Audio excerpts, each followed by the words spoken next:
Mount Scrapmore with Brenda. I'm Brenda, and we're here today with another episode of Quilt Bingo. Yay, it's Quilt Bingo. Today we roll the dice and we're tackling modern blocks. Now, the beginner block is called crisscross. Yeah, modern crisscross for beginner. It's really simple. It's really a lot of fun and very good as a scrap buster. Excellent as a scrap buster. There are 3 patterns in Quilt Bingo: the beginner, the intermediate, and the hard. And with hard, you need a lot more skills, or more than one skill. And with the intermediate, yeah, it's just a little more fiddling and all the rest of the stuff. But they're all fun blocks to try. But first, let's get to our shout out. Mona at Mona Did What is also on our radar. We have a twofer for you today. We have two shout outs, and the other one is at Sew Terie. Terry at Sew Terie. Now, Terry always says such lovely things about my videos, and you guys give both of these, Mona and Terry, such wonderful love and encouragement when you go check out their channels, and their channels are going to be in our show notes below. So you've got the cutting instructions for these blocks, you've also got the PDFs, you know, all this stuff for the Quilt Bingo, but there's all sorts of other things you need to get in there. Next up is once Quilt Bingo is done, we have probably about a couple of videos in between, and then we're going to start our next sew along called Twinkle Twinkle. Happens right after Quilt Bingo, and the only clue I'm giving you is that you save your strings. You need your strings for this, so save them. Mini Monday is coming back. Now, we're filming this September 22nd, so I'm not sure when this one is going to fall in. But Mini Monday is coming back with some changes, and we're looking forward to those changes. It's going to be larger or smaller blocks than 12.5 inches unfinished, right? So you're going to be dealing with all the fun little blocks, and we're going to do it by small piecing, foundation paper piecing, EPP, and a little bit hand piecing. I think we're going to do a little bit of hand piecing. Just saying, right? Also, you're going to find in the show notes below the Zoom Sew Days, so the first Saturday of the month, and it's from 9 a.m. to 5 p.m. Mountain Standard Time, because I live in Alberta, Canada, and we just have so much fun with those sew dates. Everybody comes and we have fun. And if you don't feel like sewing that day and you want to do crocheting, bring it. We're more inclusive than exclusive. Making comments, share, like, subscribe, hit the bell, thumbs up. All of those things help drive our analytics for our videos, and we would love to continue bringing you fun, free patterns and things to do. It's so much fun to play around with your scraps and come up with all sorts of different ideas. Facebook group, we have a big Facebook group. It's growing very rapidly. However, the admins have asked me to mention this to you guys. Answer the questions and agreeing to the rules, you get into the group. If you're not answering questions, or you refuse to answer agreeing to the rules, you're not getting in. So please answer the questions and agree to the rules. I don't think a lot of people understand that, right? We also have a virtual sewing room for the Facebook group members that's hosted by Discord. We have several fun community chats, and we do fabric exchanges by country to avoid, to reduce the cost of postage. Also, I speak for free, and as of the end of December 2025, I should have my second speaking presentation ready to be rebooked. So if you've had me before, you can rebook me and I'll give you the second speech. It's got some interesting little things that I'm going to be teaching or talking about in that particular speaking engagement, but I just have to get the pictures all ready now. If you have not booked me before, please do. I talk about elements of design, working with scrap fabric, and making charity quilts. So if that's part of what your guild or group is looking for, I'd be happy to give you a speaking engagement, make myself available. Also, shout outs. Yes, we're giving 2 shout outs because we have a very long list, and I would like to get through them before Christmas, because these people are waiting for shout outs, and it's like there's a long list. But I'm seeing some people that I have not seen before. So I need you guys out there looking for me, all these fun shout outs. So yes, please keep sending me shout outs. I am more than happy to do this. It has to be quilting related, quilting video related, and send it to me. I'll be happy to give them a shout out. Now, for either speaking engagements or the shoutouts, you can contact me through the Facebook group. I'm much faster at answering Facebook messages than emails. And or you can do the email, and that's under the More or About tab. And you can, you just expand it, and then you click on there, you say, yes, I'm not a robot, and it'll show you my email address. I am faster at Facebook, so keep that in mind when you're sending me shoutouts or wanting speaking engagements. And I think that's it. That's all there is. So come on in. Let's get to the sewing of Modern Crisscross for Quilt Bingo. Okay, so here we are at the sewing machine, and the first thing we're going to do is the center block. Now, that's not the hardest bit. We usually start with the hardest bits, but really when it comes to stuff like this, some of this is not very hard. So we're just going to line these up so that you got overhang, oops, and just take your time. You overhang the same amount on each side of your triangle. Right, now the cutting instructions says cut this block and then cut it twice. That's very important because you want straight a grain on this outside edge here, right? And I'm just gonna clip away my leader ender, and we're also going to do one side of this just to get this rolling. These rails unit. There we go. I have a bunch of leader enders here beside me, so I'm hoping I get to them. There we go. Okay. Now I'm just going to go the opposite side here, because... here. Oops. Come there. Okay, that looks even. There we go. There.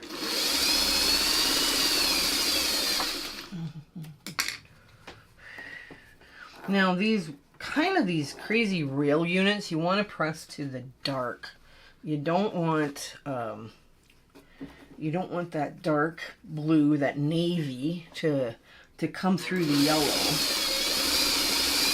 There we go. And I'm just gonna push that out just like so. Grab another one.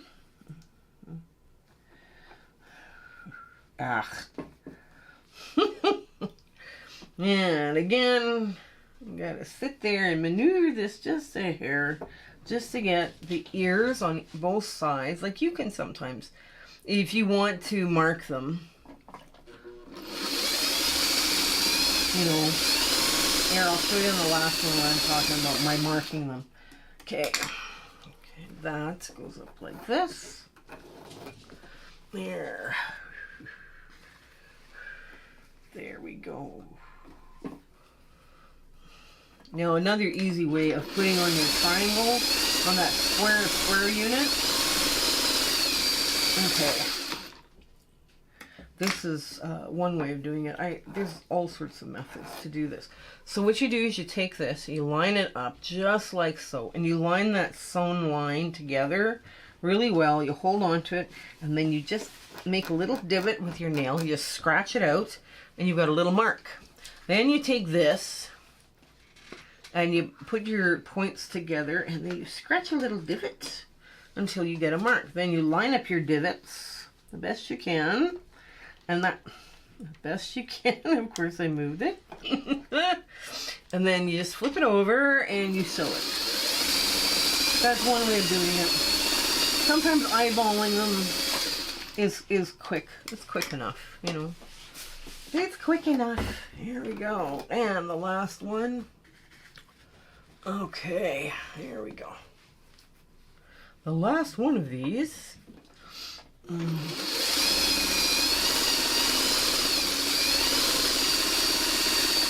You could also make this block, this one here, by strip piecing. My pieces of scrap are never big enough. Now, what you want to do is you want to trim off all these little crazy dog ears, and I'm hoping that this will measure perfectly into a 4.5 inch, because that would be important. And yes, it does. Yay! So nice when that happens, Okay, now going to get the other side of that rails unit done.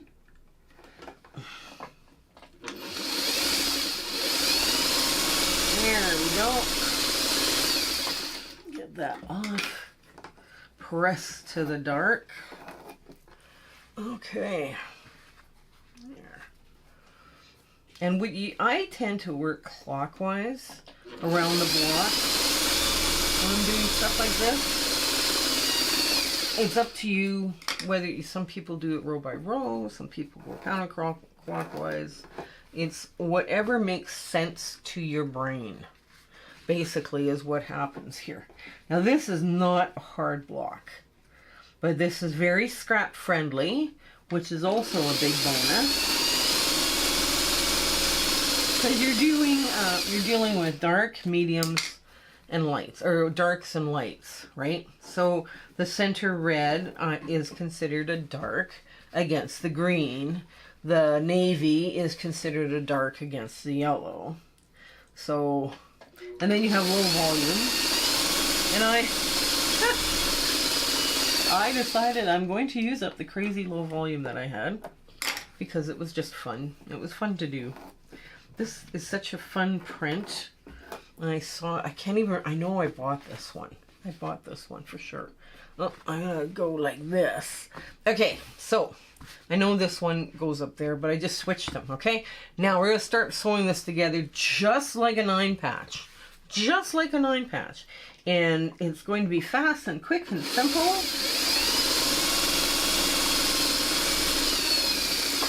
And this is the dream of chain piecing, is you get as much sewn together as you can. Now that goes this way, and that goes just like this. Now you're sewing with this piece up, right? Because you want to make your point. That point is so very important because you get a crisp looking block, but you want to stay on this side of the point. And again,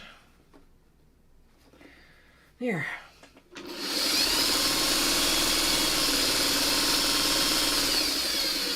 And I'm going to run a little, let's see, one of these through, just a little one. Just a little one. There we go. Leader ender. This is just leader ender. I'm working through my gold crumbs, so here's just a little leader ender.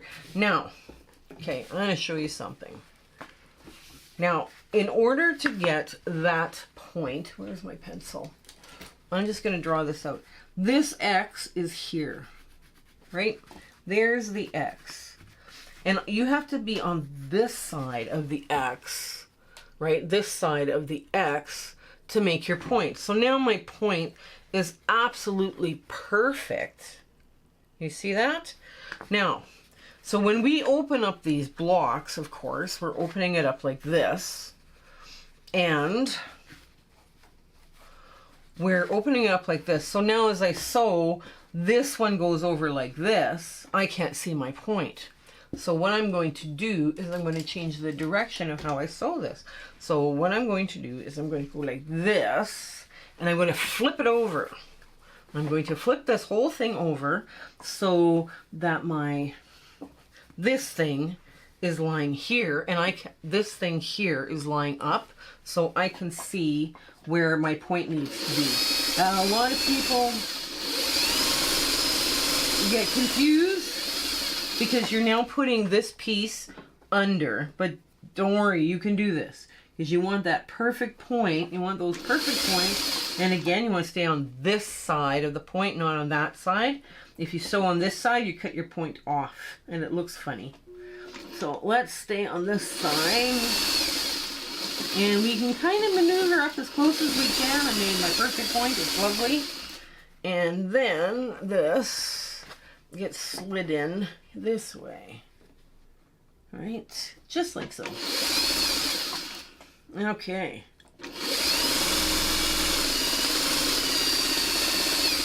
Now, we get another leader ender. And yeah, these are These are so crazy little piecing. Okay, so now, so now you have this. Make sure you check it after you have to flip it around. Make sure it looks right. Right now, so normally we would just take this and put it like this. That's not going to work. We still can't see our point. Flip it over. Flip it over and make this happen perfectly. So you line up your edge. There. And you put with the needle down. Okay. You want to get in here. And now you have to decide which way you're going. If you're going this way, right there, you're going to lay it so this goes out. And you want to nest that point. It gives you a nice sharp point, right? This block is all about nesting, right? So now we want to go the other way, and I'm just going to do that just to make it a little sharper. And I'm going to get in there and get a good nest. And then I'm laying down, I'm looking to make that point, and if I have to steer a little bit to make that point work, that's okay. You're allowed to steer. You're allowed to steer to make your points. Okay.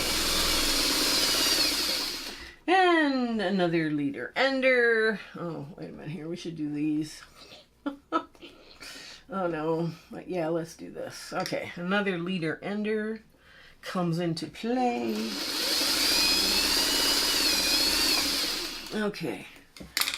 Now, let's take a look at our point. Again, that's where that point is.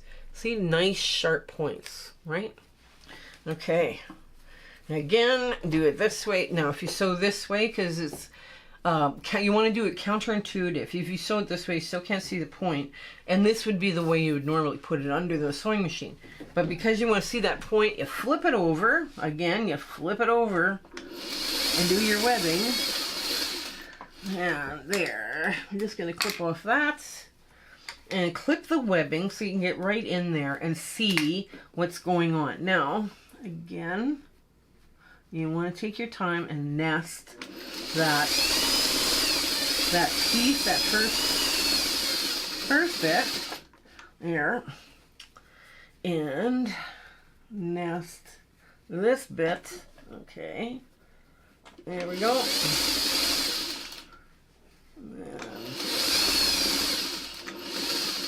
No, I'm good. I didn't even have to wobble to make my point. That's pretty good. Okay. Next up, this one. There we go. And now another leader ender just to get this off of the machine. Okay. So this is what it looks like from the back. Everything has been pushed in, right? So what I'm going to do is I'm going to take these and I'm going to push this in as well, because what happens is that yellow might show through the low volume, and you don't want that. You want that, you know, that white or the low volume to remain as crisp as possible. And you want to go like this. There. So this, everything in the center, everything gets pressed out away against the center. This little block here. Here on the rails unit, you're pressing towards the dark, right? So everything's fitting in. And then on the outer edge, you're pressing away from the low volume corners, right? So let me give this a good press and we'll get to our ta-da moment. So here's our ta-da moment with this modern crisscross block. It's so much fun to do, and you could make a very cool looking quilt with this. I would like to add a little sashing, you know, in between the blocks and little cornerstones, but it's entirely up to you. You could make this all scrappy and just have a blast. Just a blast with this. This would be so much fun to do. Now, this one comes together pretty straightforward. This one is the intermediate. And this is a Galaxy of Stars, I believe. And it's a little more, it's basically a friendship star done 4 times within a block. And because it's, you know, it's just fun. It's just a fun block to put together. The layout is a little tricky. You have to watch your layouts, but I mean, this one is just stunning. Now, a while back, last year, I believe it was last year, I came up with Dorothy's block. Now, Dorothy was my mom, and I thought, okay, yeah, mom's got it. Mom needed a knot. Well, all that time, I never gave my dad a knot. And I thought, okay, here is the Thomas block. And I decided, okay, this one's going to be just fun and a little bit lovely. And yes, there's a lot of Y seams in here and a lot of template piecing and that, but look how stunning that looks. This would look absolutely gorgeous in a quilt, all over quilt. All of my edges, the way I've cut it, all of the edges now are straight of grain, so I don't have to worry about stretching or anything else like this. So I figured this was kind of inspired by Jen Kingwell, but I wanted to put my own little twist on it, and I think I hit this one pretty good. So let me know in your comments whether you like the Thomas star. Like I said, I gave something to my mom, I gave a nod to my mom, and I never gave a nod to my dad. So anyways, you guys, I hope you're sewing along with these and learning this and having some fun and, you know, getting a little more challenging blocks going on in your quilting life. And it's been so much fun coming up with these blocks for you guys. So you guys stay well and take care and have an absolutely fabulous week ahead until we see each other again. Okay, bye! My husband and I would like to thank you for all of your support and watching our videos and sharing and liking. It has just been, you've put us on such an amazing journey and we are having so much fun. I hope everything is going so well in your life and, you know, your 1/4 inch is perfect. Everything is working out for you. And we're just so happy to be part of your life and you having, like I say, you're watching us. I was just so thrilled that you're doing that. So I want to say goodbye and I want to thank you with all my heart. Okay? Take care. Bye.